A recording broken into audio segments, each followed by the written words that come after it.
Hello అండి. ఈరోజుటి వీడియోలో ఆవకాయ ఎలా పెట్టుకోవాలో తెలుసుకుందాం. చాలా ఈజీగా చేసుకోవచ్చు. టేస్ట్ కూడా చాలా బాగుంటుంది. అలానే ఎంతో కమ్మగా మన అమ్మమ్మ నాటి వాళ్ళు పెట్టే విధంగా ఎంతో సింపుల్గా సంవత్సరం పాటు నిల్వ ఉండేలా ఎలా తయారు చేసుకోవాలో ఈ వీడియోలో చూపించబోతున్నాను. ఫస్ట్ టైం ఆవకాయ పెట్టే వాళ్ళు కూడా ఎంతో సులభంగా పెట్టే విధంగా చూపించబోతున్నాను. ఒకసారి చూసేయండి. ఫస్ట్ అయితే 600 గ్రాముల వరకు మామిడికాయలు అయితే తీసుకుంటున్నాను. అంటే 2 పెద్ద సైజు మామిడికాయలు అనమాట.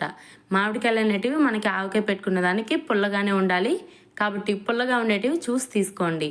ఇప్పుడు ఈ విధంగా మామిడికాయలని శుభ్రంగా కడుక్కొని కాటన్ క్లాత్తో తుడుచుకోవాలి.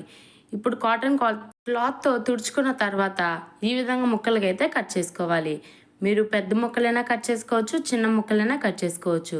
నేనైతే ఈ విధంగా క్యూబ్స్లా చిన్న ముక్కలు అయితే కట్ చేసుకున్నాను. అంటే మీడియం సైజ్ ముక్కలు అనమాట. అప్పుడు మనకి తినేటప్పటికి టేస్ట్ అనేది బాగుంటుంది. మరి పెద్ద ముక్కలైనా కానీ తినేటప్పుడు అంత టేస్ట్ అనిపివు. ఈ విధంగా మీడియం సైజ్ ముక్కలు అయితే బాగుంటాయి. ఇప్పుడు ఏదైనా మిక్సింగ్ బౌల్లోకి ఒకే కప్పుతోటి కొలతలు అయితే తీసుకోవాలి. సాల్ట్, కారం అన్నీ కూడా ఒకే కప్పుతోటి కొలతలు అయితే తీసుకోండి. ఈ కొలతలతో చేస్తే ఫస్ట్ టైం చేసే వాళ్ళు కూడా పర్ఫెక్ట్గా చేయొచ్చు. 2 కప్పుల వరకు మామిడికాయ ముక్కలు అయితే వేసుకోవాలి. ఇప్పుడు పావు కప్పు వరకు కల్లుప్పుని మిక్సీ పట్టి వేసుకోవాలి. సాల్ట్ అనేది వేసుకునే దానికన్నా కల్లుప్పుని మిక్సీ పట్టి వేసుకోండి. టేస్ట్ అనేది బాగుంటుంది.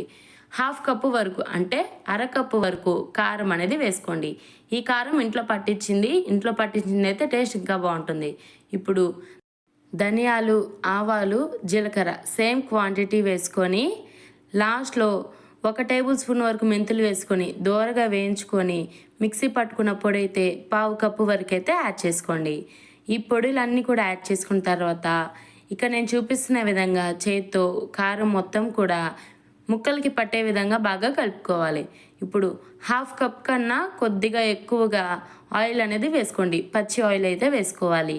ఈ విధంగా ఆయిల్ వేసుకున్న తర్వాత చేతితోటి ముక్కలకి నూనె అలానే కారం, ఉప్పు అన్నీ కలిసే విధంగా బాగా కలుపుకోవాలి. చేత్తో బాగా కలుపుకోండి.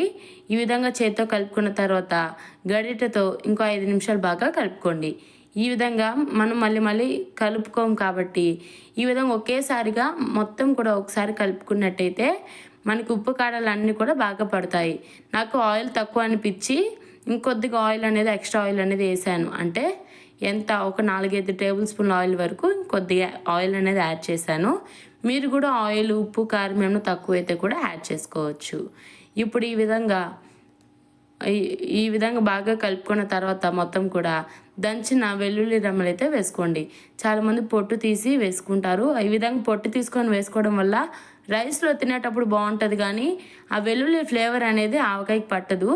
కాబట్టి ఈ విధంగా పొట్టుతోటే దంచి వేసుకోండి. ఇప్పుడు ఏదైనా జార్ కానీ లేదా ప్లాస్టిక్ డబ్బాలో కానీ వేసుకొని స్టోర్ చేసుకుంటే సంవత్సరం పాటు నిల్వ ఉంటుంది. మనం వేసుకున్న మిక్సింగ్ బౌల్లోకే 1 కప్పు వరకు రైస్ వేసుకొని వేడి రైస్ వేసుకొని కలుపుకొని తింటే టేస్ట్ అయితే చాలా బాగుంటుంది. మీలో ఎంతమందికి ఈ విధంగా ఇష్టం అనేది కమెంట్ సెక్షన్లో కమెంట్ చేయండి. నాకైతే చాలా ఇష్టము. చాలామంది కూడా అమ్మమ్మ వాళ్ళు, నానమ్మ వాళ్ళు ఈ విధంగా ఆవకాయ అనేది కలిపి పెడుతూ ఉంటారు కదా. మీలో ఎంతమందికి అలాంటి మెమోరీస్ ఉన్నాయి? ఈ విధంగా అదే అంటే ఆ మిక్సింగ్ బౌల్లోకి రైస్ అనేది వేసుకొని ముద్దకు ఒక ముక్క పెట్టుకొని తింటే టేస్ట్ అనేది చాలా బాగుంటుంది. ఎవరైనా ట్రై చేయకపోతే ఇప్పుడే ట్రై చేయండి. ఈ విధంగా రైస్ మొత్తం కూడా తినేస్తారు. ఒక్కొక్క ముద్ద అంటూ చాలా బాగుంటుంది. చాలా బాగుంటుంది టేస్ట్ అయితేను. నా ఎగ్జైట్మెంట్, నా హ్యాపీనెస్ చూస్తే మీకు తెలిసిపోతుంది కదా నాకు ఎంత ఇష్టమో అలాగా. ఓకే, ఈ మ్యాటర్కి అయితే వెళ్ళిపోదాము. ఇప్పుడు ఈ విధంగా మనం ఏదైనా కంటైనర్లోకి తీసి పెట్టుకుంటాం కదా ఆవకాయ అనేది. ఈ ఆవకాయని 3 డేస్ వరకు ఊరనివ్వాలి. అంటే మూత పెట్టేసి 3 డేస్ వరకు దాన్ని కలుపుకోకుండా పక్కన పెట్టేసుకోవాలి. ఇప్పుడు 3 డేస్ తర్వాత అంటే 4వ రోజున మనము ఈ ఆవకాయ అనేది తీసుకొని మిక్సింగ్ బౌల్లోకి వేసుకున్న తర్వాత మొత్తం కూడా ఒకసారి కలుపుకోవాలి. మనకి ఈ 4వ రోజు ఆయిల్ అనేది మొత్తం కూడా పైకి వచ్చేస్తుంది. మంచి స్మెల్ అనేది వస్తుంది. ఈ విధంగా మనకి 3 రోజుల తర్వాత 4వ రోజున ఏదైనా మిక్సింగ్ బౌల్లోకి ఈ ఆవకాయ మొత్తం కూడా అంటే కంటైనర్లో ఉంటుంది కదా ఆవకాయ మొత్తం కూడా మిక్సింగ్ బౌల్లోకి వేసుకొని ఒకసారి కలుపుకొని ఉప్పు, కారం, నూనె ఈ 3 ఏది తక్కువైనా కానీ మీరు యాడ్ చేసుకోవచ్చు. ఆవ, మెంతి పొడి అయితే యాడ్ చేయాల్సిన అవసరం లేదు. మనం వేసిన కొలతలకైతే సరిపోతాయి. ఇప్పుడు నేను చెప్పిన విధంగా ఎగ్జాక్ట్ కొలతలతో అయితే మీకు ఉప్పు, కారం కూడా వేసుకోవాల్సిన అవసరం ఉండదు. బట్ ఒకవేళ ఫస్ట్ టైం చేసేవాళ్ళు కానీ ఒక రొంత అటు ఇటు అయితే మాత్రం ఉప్పు, కారం అవి ఏమైనా ఉంటే యాడ్ చేసుకోవచ్చు. అలానే ఎప్పుడైనా ఆవకాయ పెట్టేటప్పుడు సాల్ట్ అనేది యూజ్ చేయకండి. కల్లుప్పు అంటే రాక్ సాల్ట్ అనేది మిక్సీ పట్టుకొని మెత్తగా అనేది వేసుకోండి. రాక్ సాల్ట్ టేస్ట్ వేరే ఉంటుంది, సాల్ట్ టేస్ట్ వేరే అని ఉంటుంది.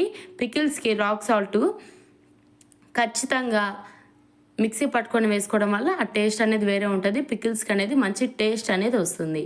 ఇంకా ఈ ఎండాకాలంలో ఈ ఆవకాయ అనేది పెట్టుకొని ఒకసారి ట్రై చేసి ఎంజాయ్ చేయండి. అలానే మన ఛానల్ సబ్స్క్రైబ్ చేసుకొని సపోర్ట్ చేయండి. Stay tuned.